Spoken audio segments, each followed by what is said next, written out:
राधे राधे बच्चों। Today we have to learn a poem keeping quiet by Pablo Neruda.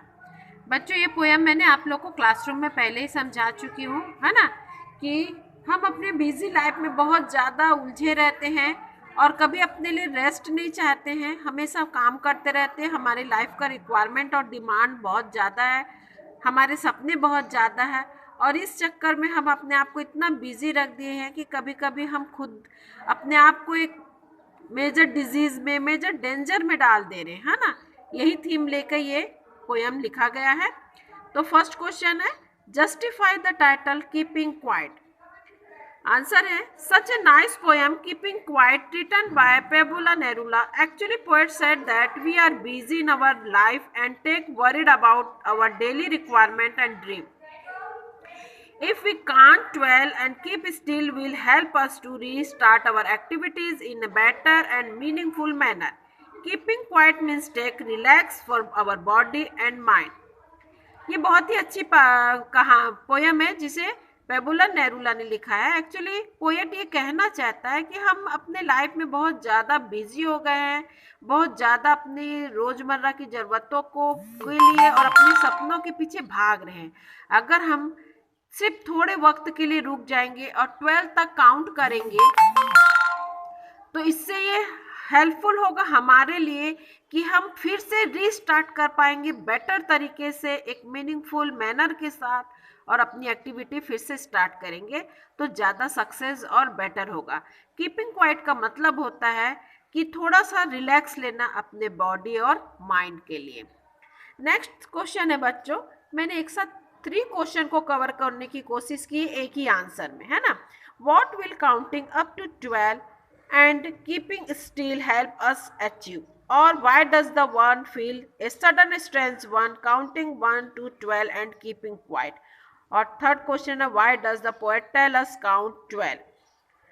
Answer है, keeping quiet written by Pablo Neruda. The poet ask us to count 12 because there are only 12 hours sign on the clock of major.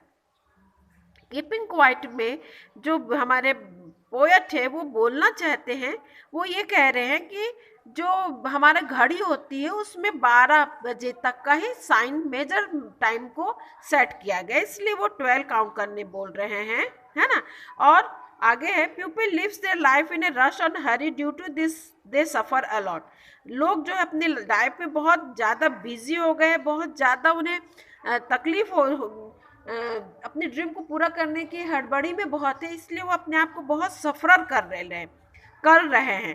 Counting 1 to 12 does not take much time, but during this short period it gives inner peace and mind become free from all worries and body feel relaxed. 1 से 12 count करना बहुत लंबा समय नहीं लगता है, लेकिन इस छोटे से समय में हम अपने आप को थोड़ी सी शांति महसूस कर पाते हैं और बहुत सारी चिंताओं से और परेशानियों से थोड़े वक्त के लिए बाहर आते हैं। तो इस तरह से हम अपने बॉडी को और माइंड को थोड़ा रिलैक्स दे पाते हैं. Sudden strangers means man is the running for happiness, but ironically he find unrest and dissatisfaction. Sudden strainers का मतलब होता है कि मनुष्य जो है वो भागते रहता है खुशी के पीछे, लेकिन यहाँ पे व्यंग्यपूर्ण बात यह है कि वो खुशी तो ढूंढ नहीं पाता है, उल्टा वो बहुत ज़्यादा थक जाता है और उसके अंदर डिससेटिस्फैक्शन बढ़ जाता है. When he stop doing any action, he feels some relief and internal pleasure. अगर हम थोड़े समय के लिए कोई काम ना करें और थोड़ा रिलैक्स हो जाए तो हमें बहुत शांति महसूस होगी और अंदर से हमें खुशी महसूस होगी. थर्ड क्वेश्चन है, what is the sadness that the poet refer to the poem. वो सैडनेस वर्ड यूज करके पोएट ने क्या रिफर करने की या क्या बताने की कोशिश की है. The sadness that poet refer in the poem, actually we are remain maximum time busy in worldly activity and never understand ours. Sadness जो वर्ड है उसको यूज करके वो बताने की कोशिश कर रहा है कि एक्चुअली हम बहुत ज़्यादा बिजी हो जा रहे हैं अपनी दुनियादारी में और अपनी ज़रूरत और आकांक्षाओं को पूरा करने में. और हम अपने आप को ही नहीं पहचान पा रहे हैं, अपनी ज़रूरत को और अपने मोटिव को ही नहीं समझ पा रहे। We can understand our self only if we stop all our activities. हम अपने आप को तभी समझ पाएंगे जब इन एक्टिविटीज से हम थोड़े समय के लिए अपने आप को रोकेंगे। और नेक्स्ट लाइन देखिए, for a few second and thinking deeply and carefully to examine our own idea feeling etcetera. और अगर हम थोड़े समय के लिए नहीं 1 से 12 काउंट करते तक अपने आप को रोक लेंगे और फिर अपने आप को एग्जामिन करेंगे कि हमारा जो आइडिया है, हमारी जो सोच है, वो सही दिशा पे चल रही है या नहीं, तो ये हमारे लिए बेटर होगा। आई होप बच्चों ये लेसन आप लोगों को समझ में आया होगा और इसके क्वेश्चन आंसर भी। ओके, मैं इसकी पिक सेंड करूंगी, आप लोग नोट डाउन कर लेना। थैंक यू बच्चों।